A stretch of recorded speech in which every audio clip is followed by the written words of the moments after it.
හැමෝම සතුටු කරන්න කවදාවත් බෑ. ඒ කරන්න උත්සාහ කරන්න අපේ. ගමනක් යනකොට තමන්ට සපෝට් කරන අයත් ඉන්නවා, විරුද්ධ අයත් ඉන්නවා. සමහර අය ඉන්නවා උඩින් පෙන්නුවට සපෝට් කරනවා වගේ. ගමන කඩාකප්පා කරන්න කකුලෙන් අදින්න ඕවට බහින.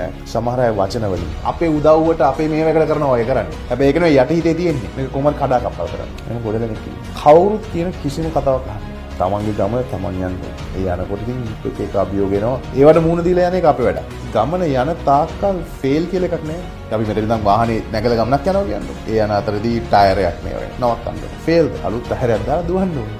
යනකොට එක තැනදී ලයිට් එකක් ගහලා යනවා. අලුත් ලයිට් එකක් දාගන්න ඕනේ. එක තැනදී පෙට්‍රල් ඉවර වෙනවා. තල්ලු කරගෙන යන්න ඕනේ. නමුත් කොතනදී හරි මේක කරන්න බෑ මේ වාහනේත් එක්ක මම ওই ගමන පැත්තක දානවා කිව්වොත් එදාට ෆේල්. එතකන් ෆේල් නේ. එක එක පාඩම් එක එක අභියෝග ඒව විතර. ගමනේ කවදාවත් ගමන නවත්තන්න එපා කවුරු මොනවා කිව්වොත්. මොකද ඔය කියන කට්ටියම තමන් මැච් එකක් ගැහුවට පස්සේ පිටිපස්සෙන් පාට ආදරේට නෙවෙයි මට